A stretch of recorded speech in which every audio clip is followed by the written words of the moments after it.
गाणी मनातली या कार्यक्रमाचा मला वाटतं की तिसरा भाग आहे, दुसरा भाग आहे. मागच्या 23 तारखेला काय झाला होता आणि लियाकत भाई दरवेळी ड्रेस कोड असतो. हा ड्रेस कोड काय बरं दिसला नाही आहे का? ह्या कलरचा ड्रेस कोड पहिल्यांदा मला वाटतं काळा शर्ट होता, नंतर निळा पांढरा शर्ट आणि काळी निळी पॅन्ट वगैरे असं होतं. आज हे दिसतंय. ठीक आहे. त्यामुळे सध्या त्यांच्या या ड्रेस कोडच्या संकल्पनेपासूनच त्यांच्या गाण्यातली कार्यक्रमामध्ये शिस्त लक्षात येते. एक काहीतरी गायक आपले ओळखून यावेत त्या निमित्तानं ते करतात आणि ते खूप चांगला उपक्रम आहे. आणि गाणी मनातली जर गेले 2 भाग मी घेतले सगळे आणि 2 झाले बरं, तिसरा होता दुसरा नाही, तर त्याच्यामध्ये खरंच गाणी मनातली आहेत. आणि मी नेहमी उदाहरण सांगतो की आम्ही जेव्हा पुस्तकप्रेमी ग्रुपवर आहे की आमच्याकडे चर्चा नेहमी होत असते की जो सर्वात जास्त चांगला वाचतो तो चांगला लेखक होऊ शकतो, जो वाचतो तोच लेखक होऊ शकतो, तसंच जो गाणी ऐकतो तोच चांगला गायक होऊ शकतो. हे पण आहे. केवळ मला काहीच माहित नाही म्हणजे एखाद दुसरं गाणं ऐकायचं आणि कराओकेचं गायक व्हायचं एवढं सोपं नाहीये. तुम्हाला हजारो गाणी ऐकावी लागतील. हजारो गाणी ऐकली तर तुम्ही एक गाणं व्यवस्थित म्हणू शकता, हे निश्चित आहे. कारण कराओके असेल किंवा तुम्ही लाईव्ह कार्यक्रम केला तरी गायकांची जी एक गिमिक असतो, प्रत्येक गायक गाताना आपली गिमिक असते. कुठला शब्द आपल्याला पद्धत काय कराओकेला आपण समोर तुमच्याकडे वर्ड्स येत असतात आणि जर तुम्ही बघितलं समजा एखादा शब्द आहे प्यार, तर प्यार मधला र मुख्य गायकांना र कसा उच्चारायचा आहे त्याच्यावर ठरलेलं असतं. आपण मात्र तो र आपण पूर्णपणे उच्चारतो ना, मग तिथं काहीतरी कन्फ्युजन होत जातं. तर तुम्हाला ते गिमिक एक लक्षात घ्यावं लागतं की कसा प्रकारे उच्चार घ्या. प्यार हा उच्चार प्रत्येक गायक त्या सिच्युएशन प्रमाणे वेगळा करतो, ते आपल्याला माहित असायला लागतं. पण आपल्याला सवय कसं मराठी लोकांना हिंदी हे बोलत असताना आपण पूर्ण उच्चार करतो. तुम्ही रफी किंवा लता मंगेशकरांची गाणी जर बघितली अनेक वेळा ते उच्चार अर्धवट असतात पण आपल्यापर्यंत पोहोचतात. अर्धवट म्हणजे त्याच्यावर भर दिलेला नसतो. प्यार प्रेम काहीतरी जी नावं आहेत त्यावर भर नसतो पण तो आपल्यापर्यंत पोहोचवायचं काम करतो. या अर्थानं कराओकेची गाणी गात असताना सुद्धा गिमिक आपल्याला शोधावी लागतात. आणि मी बघत होतो मला श्रीश्राव आता बरेच गाणी म्हणून मोठे गायक व्हायला लागले आणि मला सारखा आग्रह करतात तुम्ही पण आता गायचे.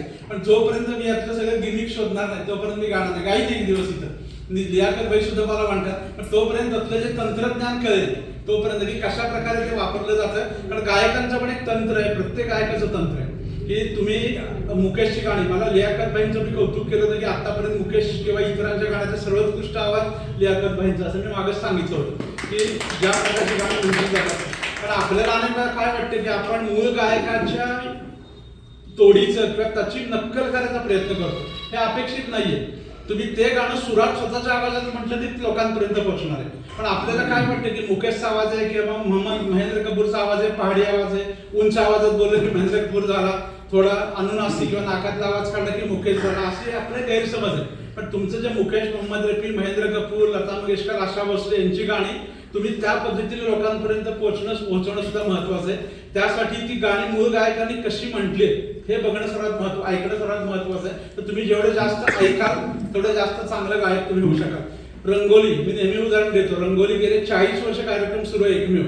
रंगोली दूरदर्शनवर रंगोली आजही सुरू आहे. जर सकाळी 8ला जमला नाही तर दुपारी 12 वाजता सह्याद्रीवर असतो, तिथं बघा. त्याच्यामध्ये का बघायचं सांगतो मी, त्याच्यामध्ये त्या गायकानं तो गाण्याची सिच्युएशन काय कशी निवडली होती ही ती सांगितली. निवेदिका जी आहे हे गाणं म्हणण्यामागची भूमिका काय हे तुम्हाला रंगोलीमधनं कळतं. किंवा सह्याद्रीवर सोमवार, मंगळवार, शुक्रवार, शनिवार ताराने पुराणे नावाचा एक कार्यक्रम असतो, तो पण बघा. त्याच्यामध्ये सुद्धा आपल्याला जुनी गाणी ऐकायला. ह्या व्यतिरिक्त हजारो आपल्याकडे सोर्सेस आहेत. मागे रेडिओ इंडिया नावाचं मी एक ऍप सांगितलं होतं, त्याच्यामध्ये तुम्हाला शेकडो रेडिओची स्टेशन बघायला मिळतात. तुमच्या आवडीचं गाणं तुम्हाला ऐकायला मिळू शकतं. युट्यूबवर तुम्ही तुमच्या आवडीच्या गायकाची गाणी ऐका. मला मुद्दा काय यातला की जेवढं तुम्ही जास्त ऐकाल तेवढं जास्त चांगलं म्हटलं ते तुम्हाला शिकवलं जातं. शिकवलं नक्की चांगलं जातं. तुम्ही ज्या कराओके स्टुडिओमध्ये किंवा तिथे काम करता ऐकता या व्यासपीठावर याची तुम्हाला एक संधी मिळते. पण ती संधी जी मिळते ती योग्य प्रकारे तुमच्या रसिकांपर्यंत पोहोचवायचा असेल तर मूळ गायकाचा अभ्यास करून तो काय लयीनं गाते, कोणत्या पद्धतीने गाते आपल्याला बघणं महत्वाचं असतं. त्यासाठी आपण भरपूर आधी ऐकणं महत्वाचं आहे. आणि यामागची एक थिअरी पण असते ती आपल्याला बघावं लागते. तो शब्द तसाच का उच्चारला, तो शब्द तसा का नाही उच्चारला हे पण असतं. हे आपल्याला समजून घ्यावं लागतं. आणि लियाकत त्यांच्या कार्यक्रमामध्ये बहुतेक सगळे गायक असं समजून गातात असं मला दिसते. अनेक काही ठिकाणी मी जातो, अनेक वेळा सूर हिले गायक असतात, माहिती आहे तुम्हाला सूर हिले गायक तसे पण आपल्याला दिसतात, ज्यांचा सूर हललेला आहे असे गायक पण करावके गातात असं आपल्याला दिसतं. पण आपले लेखक भाई मात्र त्यांच्यावर मेहनत घेतात आणि सुरात असलेले गायक इथं आपल्याला ऐकायला मिळतात. परत त्यांचं अभिनंदन करतो आणि गाणी मनातली ऐकायची मला इच्छा आहे ती आज पूर्ण होईल असं वाटतं. धन्यवाद. गाणी मनातलीचा हा दुसरा भाग आहे, पहिला भाग काही नाही ऐकलेला नाही, पण ती गाणी निश्चितच आनंद देणारी असतील याची मला खात्री आहे. आणि आज पण हा जो दुसरा भाग सादर होणार आहे ती गाणी सगळ्यांना आनंद देतील. लेखक भाईचा मुकेशचा आवाज मी ऐकलेला आहे आणि त्या गाण्याने एक वेगळाच आनंद मिळतो. त्यामुळं आजचा कार्यक्रम सुद्धा खूप चांगला होईल. दीपलक्ष्मी पतसंस्थेनं हे जे व्यासपीठ उपलब्ध करून दिलं आहे ते खरोखरच या सगळ्या गायकांसाठी आणि गाणी ऐकायला येणाऱ्या श्रोत्यांसाठी एक चांगलं व्यासपीठ या ठिकाणी निर्माण केलेलं आहे. आणि ही जी एक वेगळ्या प्रकारची चळवळ साताऱ्यामध्ये सुरू झालेली सांस्कृतिक, नुकतंच जे आपलं साहित्य संमेलन झालं तर ही एक लोकांची भूक असते की आपल्या मनाला जे आवडतं ते करावं, ऐकावं, गावं, बोलावं. हे सगळं आपल्या शहरामध्ये उपलब्ध होते. त्यात दीपलक्ष्मीची भूमिका खूप महत्त्वाची आहे. आणि जे कराओकेच्या माध्यमातून गाणी गायली जातात त्याचं विश्लेषण मुकुंद फडके सरांनी आता केलं, त्यामुळे मी त्याविषयी जास्त बोलणार नाही. पण ज्यांना या सगळ्या कार्यक्रमाची आवड आहे, गाण्याची आवड आहे आणि गाणी ऐकण्याची आवड आहे, त्यांना हे जे व्यासपीठ उपलब्ध करून दिले त्याबद्दल श्री शिक्षक समितीचे सहकारी हे खरोखरच एक सांस्कृतिक चळवळीतला एक महत्त्वाचा कणा बनलेले आहेत एवढं मात्र निश्चित आहे. त्यामुळं वेळोवेळी अशा प्रकारचे कार्यक्रम ऐकण्याचे आणि वेगवेगळे साहित्यिक कार्यक्रम अनुभवण्याचे या ठिकाणी आपल्याला संधी मिळत असते. आज जी गाणी सादर होणार आहेत त्या सर्व गाण्यांसाठी त्या गायकांना, वादकांना, सचिन शेवडे पण आहे तिथं, तर या सगळ्यांना मी शुभेच्छा देतो आणि थांबतो. धन्यवाद. ख जेव्हा म्हणतात तेव्हा तो उच्चार कान देऊ नाही का, हपा, खयाल अत्यंत वेगळा. उदाहरणार्थ मुकेश मिलन मधलं गाणं, पवन करे सोर, पत्थर के सनम मधलं, तू हो तो बढ़ जाती है कीमत मौसम की, ये जो तेरी आंखें हैं 16 शब्दम की, म्हणणारा म्हणतो 16 शब्दम की. म्हणून प्रत्येकाने ते गाणं जेव्हा म्हणायचं स्टेजवर लोकांसमोर आपण म्हणतो तर ते कसं उच्चारतात, ते शब्द कसे बोलतात हे जर लक्षात ठेवून आपण गायलो निश्चित आपलं गाणं अतिशय छान होणार, यात शंकाच नाही. धन्यवाद.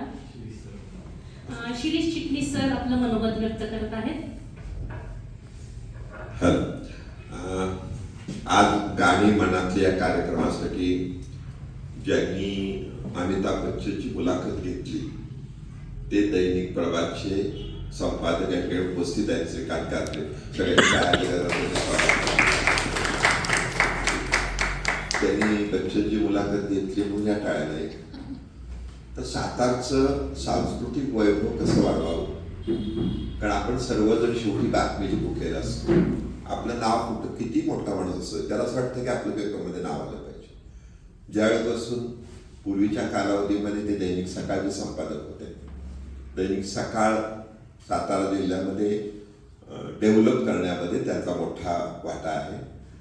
आणि प्रभातला पुन्हा संपादक झाला, त्यांनी प्रभात सुद्धा आता छान पद्धतीतून विकसित केलेला आहे. म्हणजे रात्री जरी मी आता मला आठवतं मी काल पुण्यात गडबडीत होतो, संध्याकाळी बातमी पाठवली ना, पण आज बातमी पेपरला गाणी मनातली या कार्यक्रमाची बातमी किंवा नंतरच्या कालामध्ये बातमी नंतर कोण कोण गायलं, काय काय घडलं त्याची बातमी येत असते. आणि हे आपण महत्त्वाचं मानलं पाहिजे. म्हणजे सातारचं चित्र प्रदर्शन असेल, कराओकेचा कार्यक्रम असेल, गाण्याचा कार्यक्रम असेल, चर्चासत्र असेल, विशेषतः विद्यार्थ्यांचे कार्यक्रम असतील, स्त्रीच्या संदर्भातले वेगळ्या चळवळ असेल, या सगळ्याला बळ देणारं काम त्यांच्या हातात होत आहे. त्यांचं एक पुस्तकही प्रकाशित झालेलं आहे, ते तुम्हाला खाली विकत सुद्धा आपल्याला मिळू शकेल. आणि अशी व्यक्तिमत्व ज्या ज्या शहराला मिळतात ते शहर विकसित होण्याला मदत होत असते. तसंच मुकुंद फडके यांचा, मुकुंद फडके हे म्हणजे लाखो रुपयाची नोकरी असं म्हणू ही न करता साताऱ्यात थांबले आणि फ्री लान्स पत्रकारिता करता, कारण सातारच्या प्रत्येक गोष्टीला बल येतं. ते प्राध्यापक पण आहेत, ते सगळ्यांच्या कॉलेजवर शिकवायला पण जातात. विशेषतः आता मिटकॉनचं सुद्धा इथं ते काही गोष्टी चालू करणार आहेत, आपण सुद्धा त्या जॉईन करा म्हणून मी या ठिकाणी मुद्दाम बोलायला उभं राहिलो.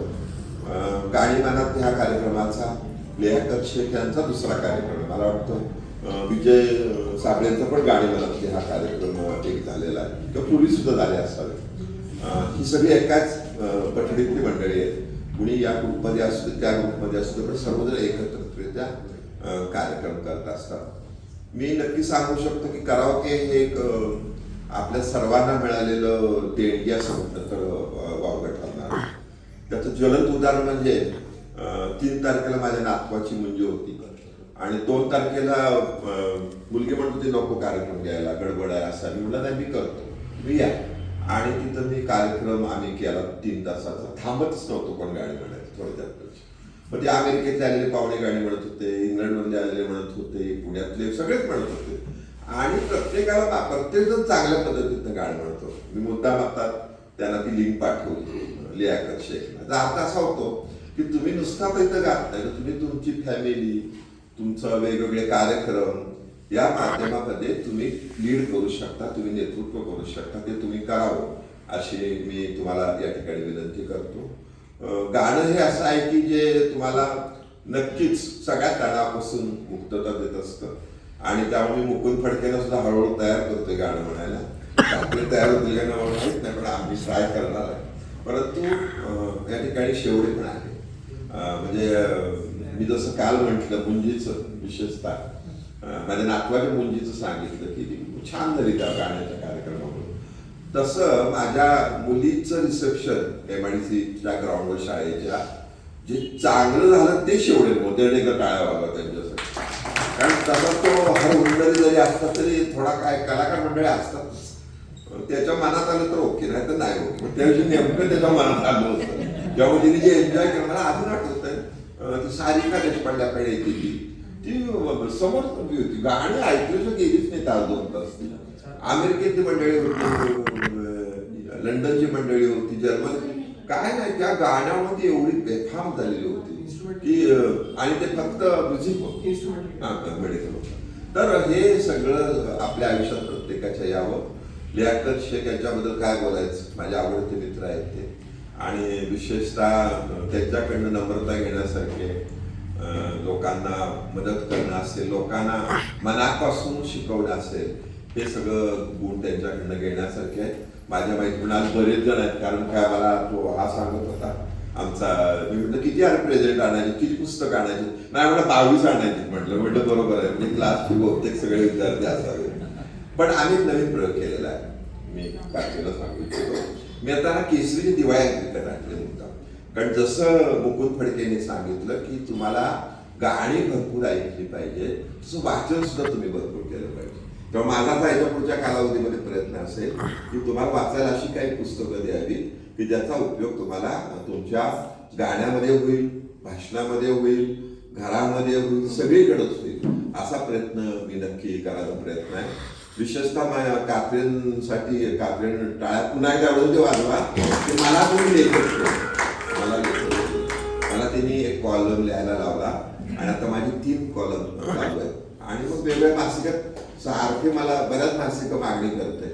म्हणजे केसरीमध्ये माझा मोठा लेख आहे, तो गेले 100 लेख झालेले आहे. प्रभातमध्ये गेले 3 वर्ष चालू आहे. पुणे नगरीमध्ये चालू झालेलं आहे आणि 3-4 मासिकामध्ये आता महिन्याला 3-4 लेख तरी माझे चालू आहेत. त्याच्यामुळे तुम्ही सुद्धा गाणं गात असताना लेखक व्हावं. कारण प्रत्येकाला जसं मी म्हटलं, आपण सगळे बाथरूम सिंगर आता काय झालं बाहेर आलो आणि गाणं म्हणतो आहोत, तसं आपण प्रत्येक लेखक आहे आणि कुठलं कधी बाहेर माहित नाही. ते कालच एक मुलात ऐकली बरं का, सलमा कुलकर्णी म्हणून. खरं ती कुलकर्णी, जसं दाभोळकरांनी मुलाचं नाव हमीद ठेवलं तसं कुलकर्णींनी सलमा ठेवलं.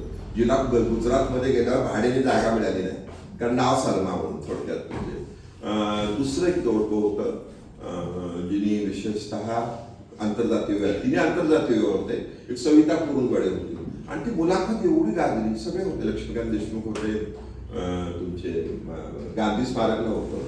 पण त्याच्या मुलाखती ऐकताना मला विशेषतः आपल्या इथल्या कार्यक्रमाची आठवण झाली की आपण सगळेजण सुद्धा अशा पद्धतीतून हळूहळू प्रत्येकाची मुलाखत व्हावी अशा पद्धतीतलं वातावरण आपण तयार करूया.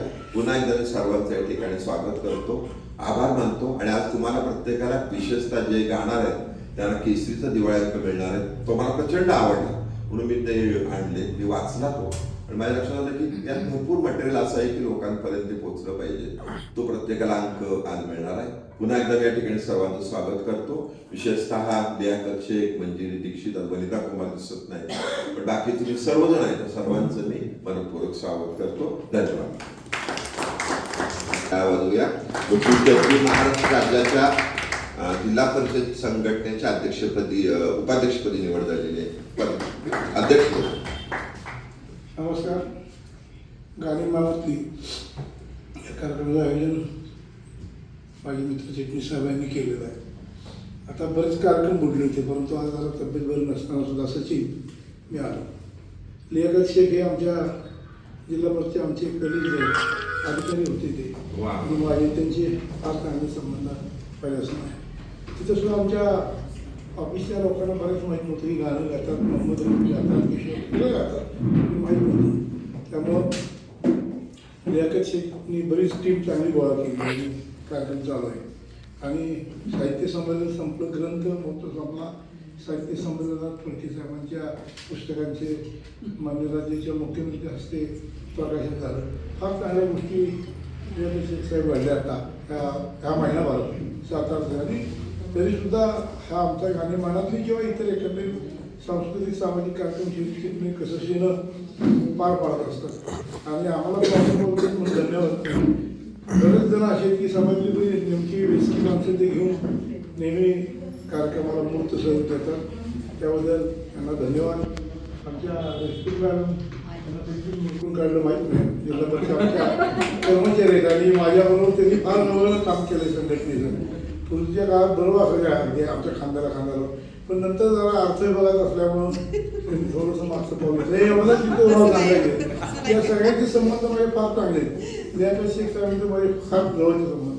त्यामुळं त्या गाणेमानातल्या कार्यक्रमाला आमच्या वतीने शुभेच्छा.